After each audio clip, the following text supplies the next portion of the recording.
Hello दोस्तों, ignition classes में आप सभी का स्वागत।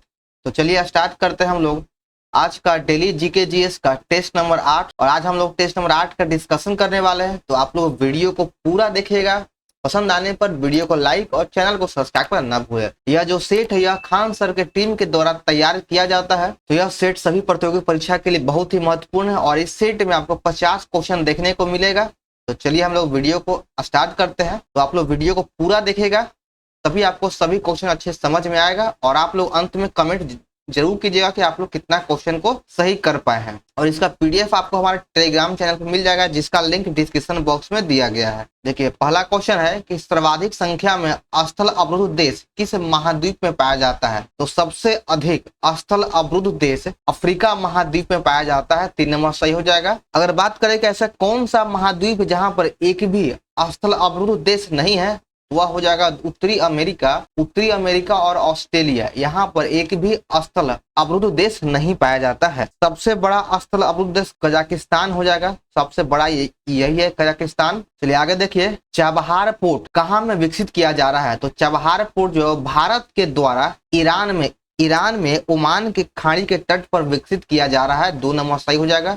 तो यह ईरान में विकसित किया जा रहा है, लेकिन भारत के द्वारा। मोह पैमाना से निम्न में से किसका माप किया जाता है। तो मोह पैमाना से चट्टानों की कठोरता की माप की जाती है। चट्टानों की कठोरता का माप किया जाता है। आगे देखिए 4 नंबर, जायरे से नीदरलैंड जाते समय निम्नलिखित में से जलवायु प्रदेश का सही क्रम क्या होगा। अगर आप जायरे से अगर नीदरलैंड जा रहे हो तो जलवायु कैसा कैसा होगा, उसका क्रम वाइज सजाना है। तो सबसे पहले आपका आ जाएगा भूमध्यरेखीय जलवायु मिलेगा।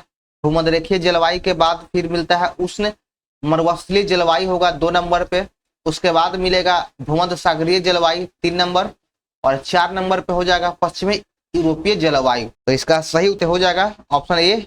एक पहले 1 नंबर आएगा, फिर आपका 3 नंबर, फिर आ जाएगा 2 नंबर, फिर 4 नंबर। आगे 5 नंबर, विश्व के निम्नलिखित देशों को उनके स्वर्ण उत्पादन के अवरोही क्रम में व्यवस्थित कीजिए और नीचे दिए गए कूट का सही उत्तर का चयन कीजिए। तो सोना का सबसे अधिक उत्पादन चीन के द्वारा किया जाता है। तो पहले नंबर पे चीन आ जाएगा। उसके बाद दूसरे नंबर पे रूस हो जाएगा, तीसरे नंबर पे ऑस्ट्रेलिया हो जाएगा और चौथे नंबर पे कनाडा हो जाएगा। तो इसका सही आंसर हो जाएगा ऑप्शन बी, 2, 3, 1, 4। सबसे अधिक उत्पादन करता है चीन, उसके बाद करता है रूस, फिर ऑस्ट्रेलिया, फिर कनाडा। विश्व में बॉक्साइट का सबसे अधिक उत्पादन कौन करता है, कौन सा देश करता है। तो विश्व में सबसे अधिक बॉक्साइट का उत्पादन ऑस्ट्रेलिया करता है। यह पूरे विश्व का 1/3 अकेला खुद उत्पादित करता है। 1/3 भाग बॉक्साइट का उत्पादन खुद ऑस्ट्रेलिया करता है। आगे देखिए 7 नंबर को मिलान करना है। ओसाका किसके लिए प्रसिद्ध है। तो यह सूती वस्त्र के लिए प्रसिद्ध है। एक्रोन प्रसिद्ध है कृत्रिम रबड़ के लिए। बाकू प्रसिद्ध है पेट्रोलियम उत्पादन के लिए। बाकू पेट्रोलियम के लिए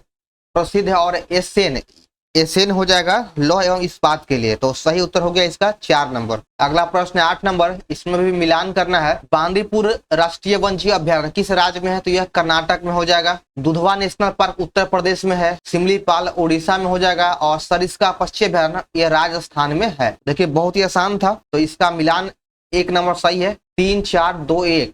बांदीपुर कर्नाटक में, दुधवा नेशनल पार्क उत्तर प्रदेश में, सिमलीपाल उड़ीसा और सरिस्का राजस्थान। आगे बढ़ते 9 नंबर में कहा गया है कि बंगाल में अस्थाई बंदोबस्त जिसे 1793 में लागू किया गया था का एक प्रमुख आर्थिक परिणाम क्या था। तो इसका एक आर्थिक जो परिणाम हो गया वह था कि कृषि का वाणिज्यीकरण और अनुपस्थित जमींदारों का उदय हुआ। अस्थाई बंदोबस्त के बाद ही अनुपस्थित जमींदारों का उदय होना स्टार्ट हुआ और कृषि का वाणिज्यीकरण हुआ।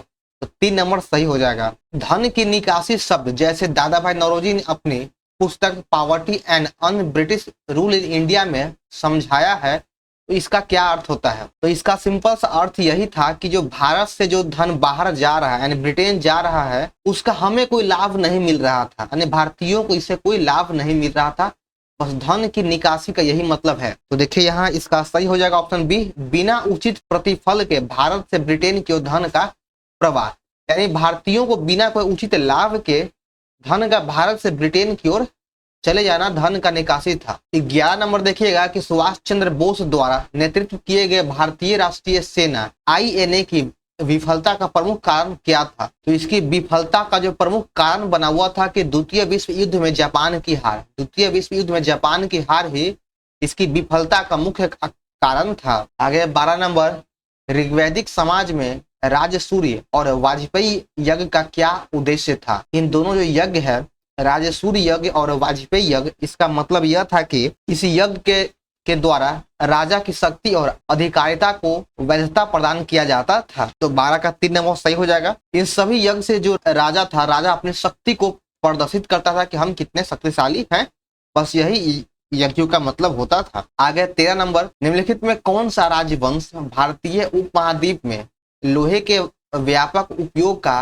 प्रारंभिक उदाहरण प्रस्तुत किया? तो देखिए, लोहा का जो उपयोग था वह जो स्टार्ट हुआ वह उत्तर वैदिक काल से हुआ। उत्तर वैदिक काल से लोहे का जो उपयोग था वह थोड़ा थोड़ा स्टार्ट होने लगा था, लेकिन सबसे अधिक लोहे का उपयोग महाजनपद के समय हुआ। महाजनपद के समय में लोहे का उपयोग अधिक किया जाने लगा। उत्तर वैदिक काल से पहले यानी ऋग्वैदिक काल था, उस समय लोहे की कोई जानकारी नहीं थी, लोहे का कोई उपयोग नहीं था।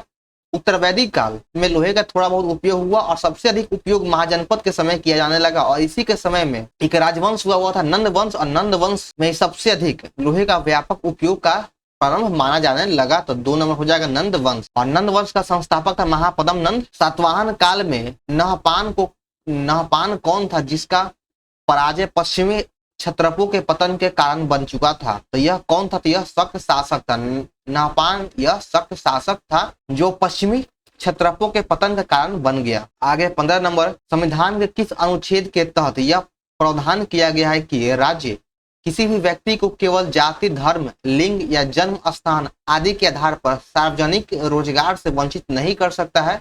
तो इसका उल्लेख अनुच्छेद 16 में किया गया है। अनुच्छेद 16 में कहा गया है कि लोक नियोजन के विषय में अवसर की समानता है, इसमें कोई भेदभाव नहीं किया जाएगा। अनुच्छेद 15 में धर्म, जाति, लिंग, स्थान आदि पे भेदभाव निषेध किया गया है। अनुच्छेद 17 में अस्पृश्यता का अंत और अनुच्छेद 18 में उपाधियों का अंत के बात कहा गया है। आगे 16 नंबर, मौलिक अधिकारों के संदर्भ में निम्नलिखित में कौन सा कथन गलत है? ये ऑप्शन को देखते हैं। अनुच्छेद 21 जीवन और व्यक्तिगत स्वतंत्रता के अधिकार की गारंटी देता है, बिल्कुल सही है। अनुच्छेद 19 के तहत प्रदत्त अधिकार केवल भारतीय नागरिक को प्राप्त है, तो बिल्कुल सही है। अनुच्छेद 15, 16, 19, 29, 30 ये सभी जो अधिकार है केवल भारतीय को प्राप्त है। अनुच्छेद 32 न्यायालय में मौलिक अधिकारों की सुरक्षा के लिए याचिका दायर करने का अधिकार देता है, तो यह भी सही है। अनुच्छेद 20 और 21 आपातकाल के दौरान निलंबित किए जा सकते हैं, तो बिल्कुल गलत है। अनुच्छेद 20 और 21 को आपातकाल के दौरान निलंबित नहीं किया जा सकता है, तो ऑप्शन नंबर डी ही गलत है। आगे देखिए 17 नंबर, आपातकाल की स्थिति में निम्नलिखित में कौन सा कथन गलत है? ऑप्शन को देखते हैं कि राष्ट्रीय आपातकाल अनुच्छेद 352 के तहत लागू किया जाता है, बिल्कुल सही है। ऑप्शन ये सही है। आपातकाल की स्थिति में राष्ट्रपति मौलिक अधिकारों को निलंबित कर सकता है, तो बिल्कुल राष्ट्रपति चाहे तो मौलिक अधिकार को निलंबित कर सकते हैं। 2 नंबर भी सही है। आपातकाल लागू होने पर संसद की कार्यवाही निलंबित हो जाती है, बिल्कुल गलत है। आपातकाल लागू होने से संसद की कार्यवाही पर कोई असर नहीं पड़ता है, इसलिए 3 नंबर गलत है। भारतीय संविधान के अंतर्गत धन का केंद्रीकरण किसका उल्लंघन करता है? तो देखिए, धन का केंद्रीकरण अनुच्छेद 39 में यह कहा गया है कि एक व्यक्ति को पूरे धन का केंद्रीकरण नहीं दे सकते हैं, तो इसका उल्लेख अनुच्छेद 39 में किया गया और यह राज्य के नीति निर्देशक तत्व के तहत आता है, तो 2 नंबर सही है। समता या समानता का अधिकार अनुच्छेद 14 से 18 में किया गया है। स्वतंत्रता का अधिकार अनुच्छेद 19 से लेकर 22 तक किया गया है। संसद की संरचना के संदर्भ में निम्नलिखित कथनों में से कौन सा सही है? भारत की संसद राष्ट्रपति, राज्यसभा तथा लोकसभा से मिलकर बनता है, बिल्कुल सही है। जो हमारा जो संसद है वह राष्ट्रपति, राज्यसभा और लोकसभा से मिलकर, तीनों से मिलकर बनता है संसद। और संसद का उल्लेख अनुच्छेद 79 में किया गया है।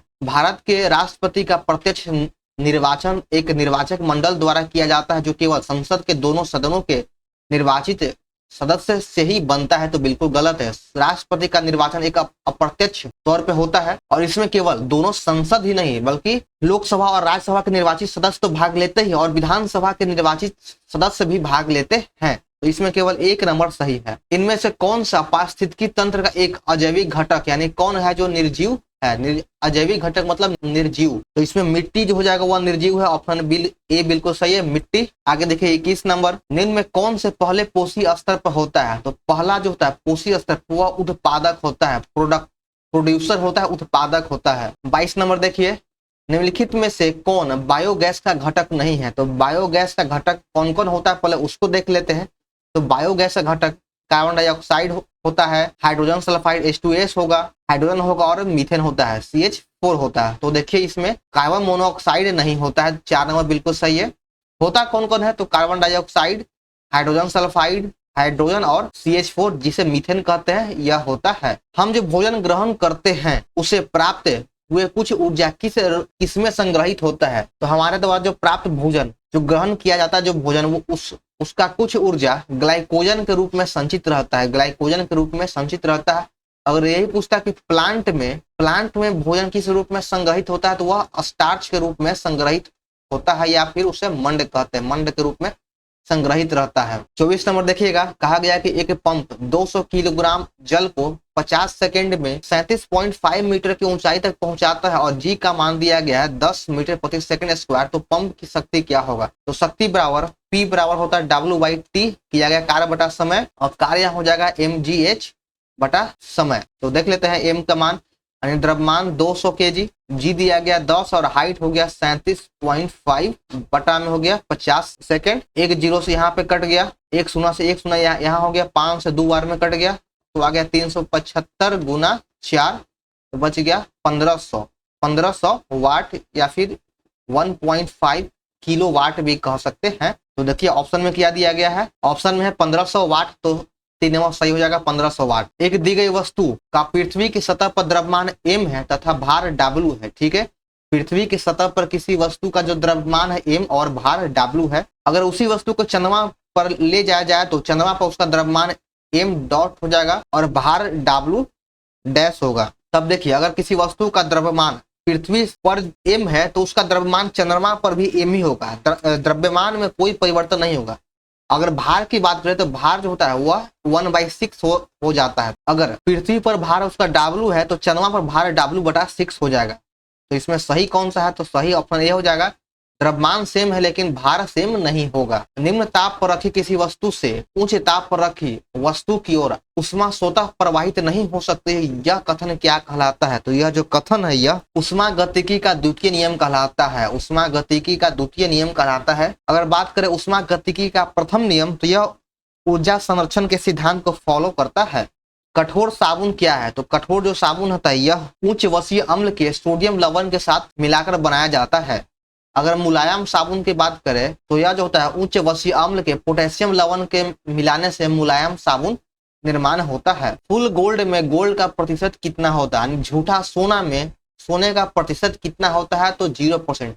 झूठा सोना में सोना 0% होता है। निम्नलिखित में कौन सा कथन सत्य है? तो सत्य कथन का चयन करना है, तो इसका ऑप्शन नंबर 3 सही हो जाएगा। कैसे कि कोणीय वेग, संवेग, विद्युत क्षेत्र की तीव्रता सदिश राशियां हैं। कोणीय वेग, संवेग और विद्युत क्षेत्र की तीव्रता की जो राशि है वह सदिश राशि होती है, तो 3 नंबर सही है। आगे 30 नंबर, मनुष्य के शरीर की वह ग्रंथि जो एंजाइम और हार्मोन दोनों स्रावित करती है उसे क्या कहते हैं? तो उस ग्रंथि को अग्नाशय ग्रंथि कहा जाता है जो एंजाइम और हार्मोन दोनों को स्रावित करता है। आगे देखिए 31 नंबर, निम्नलिखित में किस ताप पर किसी गैस का आयतन शून्य हो जाता है?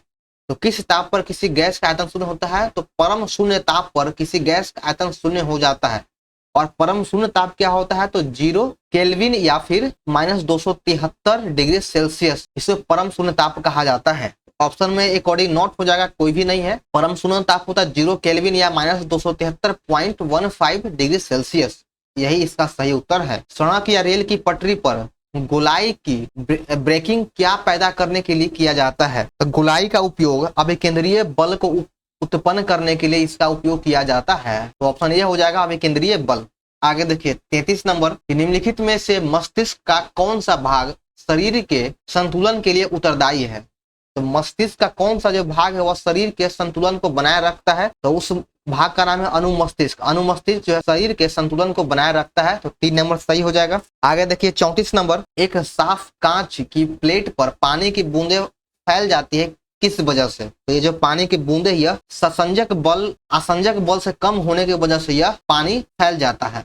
तो 1 नंबर 34 का सही है। भारत में सर्वाधिक मात्रा में चाय का आयात किस देश से किया जाता है? तो देखिए चाय का जो डेटा है वह अब बदल चुका है। सबसे पहले इस प्रश्न को देख लेते हैं कि भारत सबसे अधिक चाय का आयात जो है वह नेपाल से करता है। तो यहाँ पर यह मत कहिएगा कि भारत तो सबसे अधिक चाय का उत्पादन करता है तो क्या यह आयात भी करता है? तो हाँ, हम जितना चाय का उत्पादन करते हैं उससे अधिक हम चाय को पी जाते हैं, इसलिए चाय को आयात भी करना पड़ता है। तो सबसे अधिक आयात चाय का नेपाल से किया जाता है। और अब चाय के उत्पादन का डेटा बदल चुका है, तो सबसे अधिक चाय का उत्पादन अब पहले नंबर पे चीन हो चुका है और दूसरे नंबर पे भारत हो गया है। अब उत्पादन में भारत दूसरे नंबर पे है, पहले नंबर पे चीन है। अगर राज्य की बात किया जाए तो पहले नंबर पे आ जाएगा असम, दूसरे नंबर पे आ जाएगा वेस्ट बंगाल, पश्चिम बंगाल और तीसरे नंबर पे आ जाएगा तमिलनाडु। यह है नया डेटा जिसके अकॉर्डिंग चीन पहले नंबर पे है, भारत दूसरे नंबर पे है। अगर राज्य की बात करें तो असम पहले नंबर पे, पश्चिम बंगाल दूसरे नंबर पे, तमिलनाडु तीसरे नंबर पे है। और भारत आयात कहाँ से करता है? तो नेपाल से करता है। 36 नंबर देखिए, शून्य कर दर सरकार के लिए शून्य राजस्व का उत्पादन करेगी और 100% कर दर भी सरकार के लिए शून्य राजस्व उत्पादन करेगी। निम्नलिखित में कौन सा वक्र इस सिद्धांत को परिभाषित करता है? यह लाफेर वक्र इस सिद्धांत को परिभाषित करता है। निम्नलिखित में कौन सा भारत में आर्थिक खुफिया परिषद की अध्यक्षता करता है? आर्थिक खुफिया परिषद की अध्यक्षता वित्त मंत्री के द्वारा किया जाता है। आर्थिक खुफिया परिषद की अध्यक्षता वित्त मंत्री के द्वारा किया जाता है और वर्तमान में अभी हमारे वित्त मंत्री निर्मला सीतारमण जी हैं। निम्नलिखित में कौन सा गुणात्मक नियंत्रण क्वालिटी कंट्रोलर का साधन नहीं है? तो गुणात्मक नियंत्रण का साधन नहीं है वह हो जाएगा परिवर्तनीय लागत और भंडारण। इसका सही उत्तर है परिवर्तनीय लागत और भंडारण, इसका नियंत्रण साधक नहीं है। 39 नंबर देखिए, भारत में चाय का सबसे बड़ा निर्यात कौन करता है? भारत में चाय का सबसे अधिक निर्यात कौन सा राज्य करता है? तो वह असम करता है। असम सबसे अधिक चाय का निर्यात करता है। आरबीआई को पैसा, विदेशी मुद्रा, जीसी और स्वर्ण संबंधी प्रतिभूति बाजार को नियंत्रण करने का अधिकार किस वर्ष दिया गया था? तो इसको यह अधिकार 2006 में दिया गया है, 2006 में दिया गया था। आगे 41 नंबर कि हाल ही में राष्ट्रपति द्रौपदी मुर्मू को किस देश का सर्वोच्च नागरिक पुरस्कार grand call of the order से सम्मानित किया गया है? तो यह जो अवार्ड है यह तिमोर लेस्ते के द्वारा दिया गया है। 2 नंबर सही है। 11 नंबर देखिए, 42 नंबर है। 11 अगस्त को पूर्व विदेश मंत्री के नटवर सिंह का 95 वर्ष की आयु में निधन हो गया।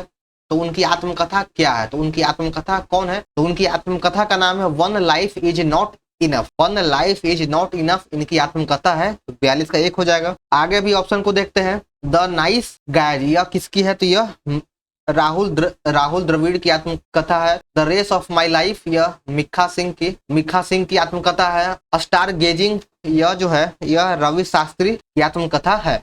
आगे बढ़ते हैं। प्रागैतिहासिक सौंदर्य, धार्मिक प्रसंगिता और पर्यावरणीय महत्व के मूर्त रूप देना थीम के साथ विश्व हाथी किस तारीख को मनाया जाता है? तो विश्व हाथी दिवस 12 अगस्त को मनाया जाता है। 12 अगस्त को विश्व हाथी दिवस मनाया जाता है। 44 नंबर में देखिए डेट दिया गया है और एक तरफ दिवस है तो इसको मिलान करना है और कहा है कि किसका मिलान गलत है। विश्व शेर दिवस मनाया जाता है 10 अगस्त को। विश्व शेर दिवस 10 अगस्त को। विश्व हाथी दिवस 12 अगस्त को मनाया जाता है। ठीक है, अगस्त में 2 हो गया। यहाँ से इस प्रश्न में 2 अगस्त से आ चुका है। विश्व अंगदान दिवस मनाया जाता है 13 अगस्त को। यह भी सही है, यानी सभी अगस्त का ही दिया गया है। विश्व जैव ईंधन दिवस मनाया जाता है 11 अगस्त नहीं, विश्व जैव ईंधन दिवस 10 अगस्त को मनाया जाता है। 10 अगस्त को मनाया जाता है। विभाजन विभीषिका दिवस 14 अगस्त को मनाया जाता है। यानी अगस्त यहाँ पर देखिए 5 डेट आपको याद कर लेना है। विश्व हाथी दिवस 12 अगस्त को, विश्व शेर दिवस 10 अगस्त को, विश्व अंगदान दिवस 13 अगस्त को, विश्व जैविक ईंधन दिवस 10 अगस्त को, विभाजन विभीषिका दिवस 14 अगस्त को। तो चले यहाँ से 5 डेट याद हो गया। आगे बढ़ते हैं। 45 नंबर, बार्कलेज प्राइवेट क्लाइंट हुनरू India most valuable family business report में शीर्ष स्थान पर कौन सी प्रभावशाली महिला है? तो उस महिला का नाम हो जाएगा रोशनी नादर मल्होत्रा। रोशनी नादर मल्होत्रा 1 नंबर सही है। हाल ही में किस देश में दुनिया का सबसे पुराना कैलेंडर खोजा गया है? तो दुनिया का सबसे पुराना कैलेंडर तुर्की में खोजा गया, तुर्की में खोजा गया है। हाल ही में भारत श्रीलंका संयुक्त सैन्य अभ्यास मित्र शक्ति का कौन सा संस्करण 12 से 25 अगस्त 2024 तक के लिए शुरू किया गया है? तो यह जो है यह 10वां संस्करण शुरू किया गया, 10वां संस्करण शुरू किया गया और यह मित्र शक्ति भारत और संयुक्त राज्य अमेरिका के संयुक्त सैन्य अभ्यास है। राष्ट्रीय संस्थागत रैंकिंग फ्रेमवर्क 2024 में कौन सा संस्थान शीर्ष पर है? तो शीर्ष पे हो जाएगा आईआईटी मद्रास, आईआईटी मद्रास शीर्ष पर है, 1 नंबर सही हो जाएगा। आगे देखिए 49 नंबर, भारतीय रेलवे ने एक भारत एक टिकट पहल को बढ़ावा देने के लिए किसके साथ हाथ मिलाया है? तो भारतीय रेलवे ने यह जो हाथ मिलाया है वह एनसीआरटीसी के साथ हाथ मिलाया है, national capital region transport corporation के साथ हाथ मिला है। इसका फुल फॉर्म हो जाएगा, तो 1 नंबर सही हो गया। आगे देखिए इस सेट का अंतिम प्रश्न है कि जून 2024 में भारत के औद्योगिक उत्पादन सूचकांक में कितने प्रतिशत की वृद्धि दर्ज की गई है? तो 4.2% की वृद्धि दर्ज किया गया है, 4.2%, तो 1 नंबर सही हो जाएगा। तो चलिए यहाँ पर हमारा सेट नंबर 8 समाप्त होता है। तो आप लोग को वीडियो कैसा लगा कमेंट जरूर करें, पसंद आने पर वीडियो को लाइक और चैनल को सब्सक्राइब करना न भूलें और इस वीडियो को अपने दोस्तों और ग्रुप में शेयर जरूर करें। तो चलिए मिलते हैं फिर नेक्स्ट वीडियो में। जय हिंद।